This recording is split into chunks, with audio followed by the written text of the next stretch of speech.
This is part 2 of a 3-part video series on the basics of the double bucket method. In this video, we'll see how to generate an asset table on the website.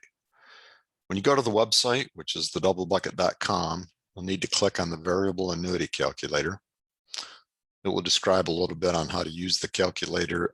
This first window, we're just going to leave it as is, but this is where you'd specify your retirement age and your termination age. We're just going to use 65 and 95. The next window is the calculator. It specifies how you want your time buckets allocated.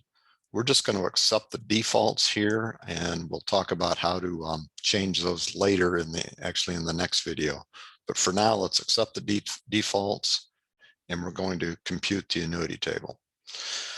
Okay, so this annuity table or an asset table specifies how your assets should be allocated during each year of retirement. The assets we're talking about are cash, gold, 10-year bonds, corporate bonds, S&P 500, Dow Jones, NASDAQ, international stocks, and real estate. This last column, the DBIF, stands for double bucket income factor. This is, you take this factor and you just simply divide it into your principal to get your yearly withdrawal rates.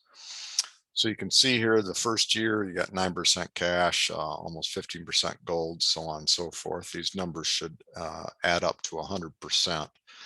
You'll see the percentages of cash will go up over time. Percentage of stocks will go down over time because you want your overall mix to be more conservative as you go through your retirement. So the way this works is you simply look at this first line, take your principal and divide it up by those percentages. Each year you do a rebalance and see if you're off from those percentages and readjust things accordingly.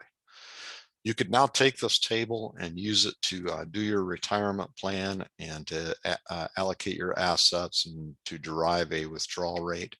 But you first may want to see, how is this asset table done over history? So down here, you can look at all previous spans. We're going to do a historical analysis. It'll take a few seconds for that data to generate. But we're going to look at all spans starting in 1972 up to the current date. And we're going to start with a principal of $1 million. Okay, the data is generated now. This first span goes from 1972 up to 2001. This first column is your actual withdrawal amount.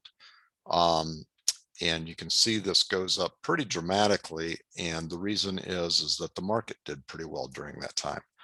However, the next column is the more important column. This is inflation adjusted. You'll see here it went up in the first year, but then it starts going down a little bit. And in fact, in 1982, it went all the way down from 40 to 47,000. So you started withdrawing at 61,000. It goes down to 47. Now that's certainly not, necessarily a good situation. However, if you did compare that against the 4% rule, the 4% rule would be at 40K here. So you're still doing a little better than that. Also, this is one of the worst periods over time. And the reason it's bad is because of the high rate of inflation. There was about a 10-year period here where inflation went up almost 10% average. All right, so that is that period. And then after this 1982 period here, it starts to recover and it goes back up and you end up doing pretty well towards the end. You want this column in general to be typically around your initial starting amount because it's inflation adjusted. The next column is simply the gain loss that happened in the market, given your asset mix for each year. Next column is a contribution amount. We only use that if we're looking at pre-retirement. This next column is your ending principal balance at the end of the year. And typically with a double bucket, it will build itself up. And then about halfway through, it starts draining itself down and you end up at 0 at the end. And then the final column is just the consumer price index or inflation. This data is not necessarily formatted in the greatest format in the world, but it's faster to generate it in text. If you want to look at this in a better format, you can just highlight the data, copy and paste it into a CSV file, and then import it into Excel or something like that. Okay, so that's the 1972 period. 73 period and the 74 period, or span, I should say, had some similar, similar results, where it went down because of inflation. However, if you go down a little bit further, we'll pick another span. These here in the 80s did pretty well. In 1984, you started with 61K. Did go down a little bit in the next year, but then it started kicking back up again and had a really nice span. Now, this is actually a little more money than you might actually need at this point in time, but you have to put a little bit of a cushion in to counter some of those other bad spans. So in general, this is how the system works. If we keep on going down towards the end here, you'll see the spans start getting shorter just because they run into the current date. We don't have enough years for the span.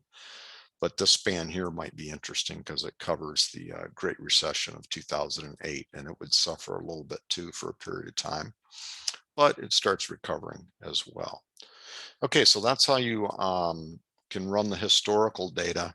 In general, that's how you use the calculator. I'll do a couple more things here before we go to the next video. Next thing I want to do is now specify an income requirement.